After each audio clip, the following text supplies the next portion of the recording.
guests that are in my movie. This is, of course, Lisa Wilcox. Everybody knows her. And also we have Drew Marvin. Both these guys came all the way from Las Vegas. Maybe not just for me, but it's pretty cool that they're here. Just for you. It's a lovely coincidence. The film, we're going to show you guys a little sneak peek and a trailer. This is a movie that we put a lot of heart and soul into. It was just a bunch of friends out there doing something that we were trying to make that's fun and enjoyable. It goes back to like slasher films of the 80s, if you guys are fans of that kind of stuff. It's nothing original, it's not groundbreaking, but it's a hell of a good time. And we do have a lot of familiar faces in there, so let's watch those trailers and then I'll take a couple of questions, answers, and whatever we have going. The movie's called Teddy Told Me To.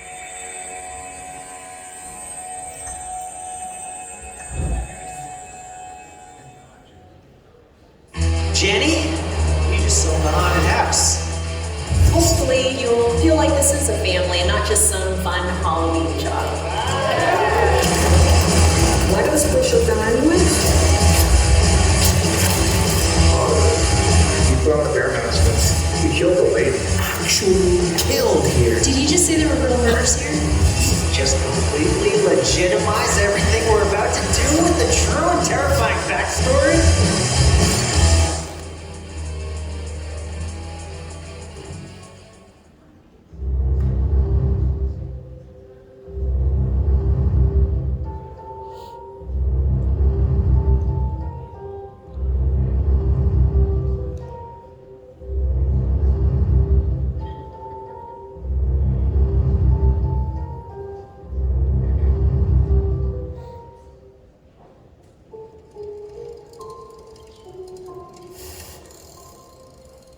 For those of you who haven't heard the legend that some of the visitors to the old spook house were actually killed inside the haunt.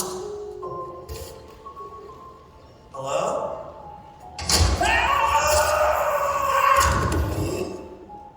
You don't think it's real, do you? Doesn't matter. We're gonna be buying this place. I don't want us to be next. Well, then in that case, it's not real.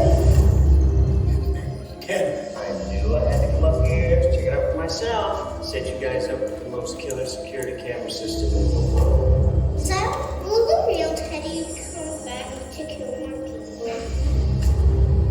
People in this town already know the Teddy story. Yeah, I thought you were a customer. This just adds a little personal flair to the scare. How dare you open this? Welcome to the Fright Zone! I'm putting an end to this now! It's not part of the show.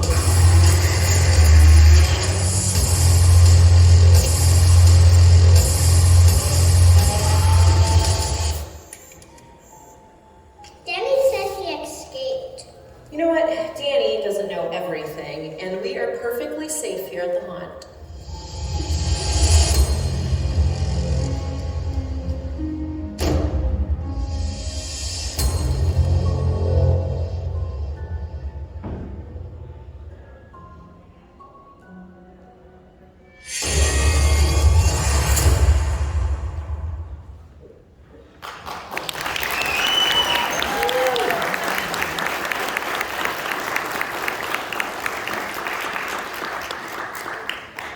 So we only have a short window of time, but that was only a little bit of footage. So if anybody has any questions, shoot, just throw your hand up and yes. Me? Yes. What will the movie have a release date and is it coming to theaters?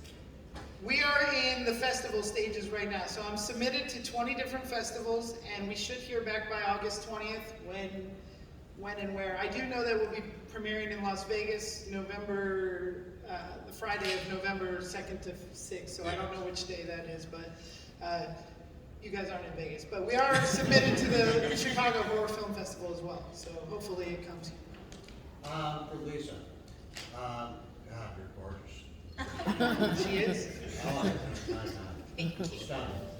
I'm almost When you were 60. filming for, and I thought 3, after part 2, really brought the series back, and because it was one of the bigger hits of the series.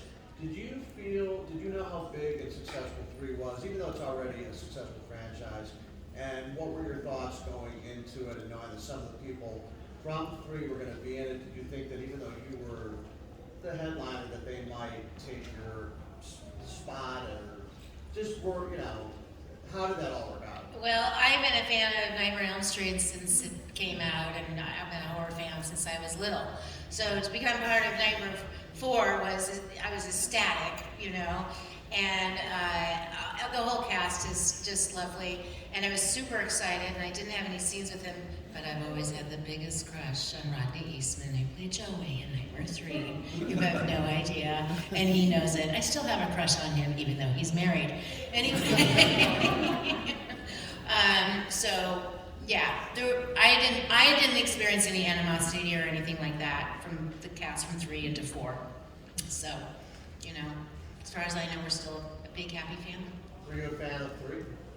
Huge fan. Oh, I love 3. Yeah, no, I love the story, and the deaths, and just, again, the great psychological Nightmare on Elm Street way, So, yeah.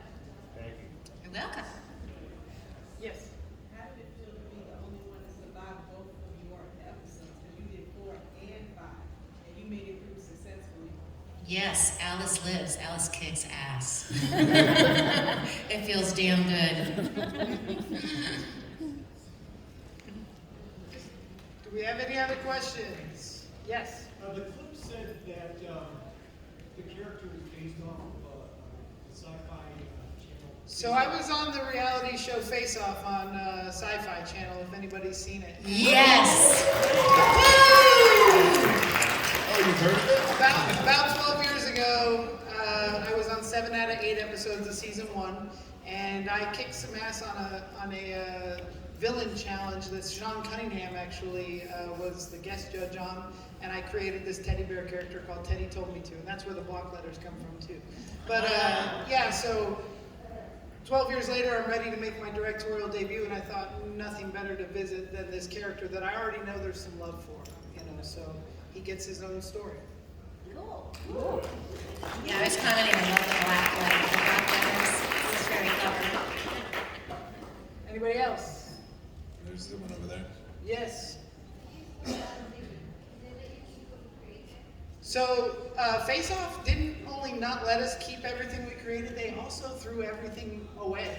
They threw it in the dumpster. But I was a local, so we shot right down in Burbank, and as soon as I wasn't on the show, I circled back to the dumpster and I saved everybody's stuff.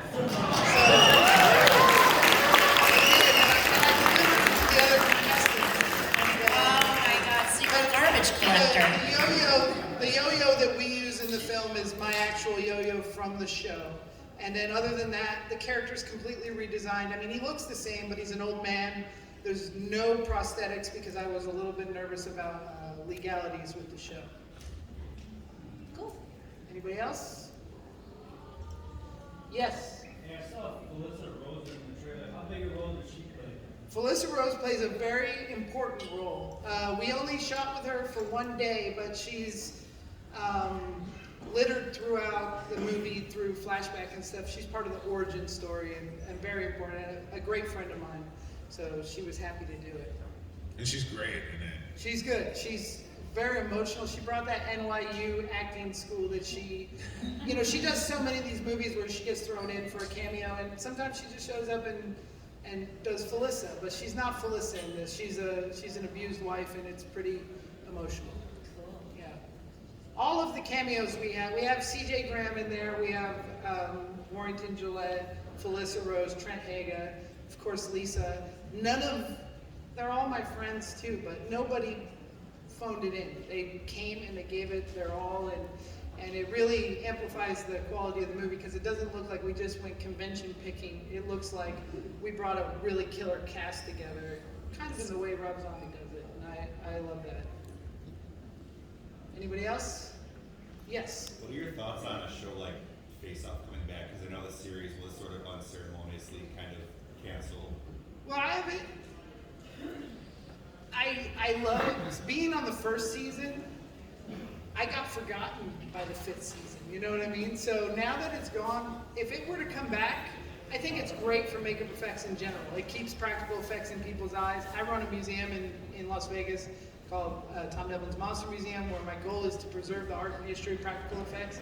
Face Off is a huge piece of keeping practical effects alive, but from a selfish era, I would rather Face Off show up on Netflix. Like, if people could start back from the beginning and watch it again, I could get a little fan love in that. Anyone else? Cool. Yeah. So just so you know, at 3:30 there's a Nightmare on Elm Street Q&A, 3:30 to 4 today. So come see us.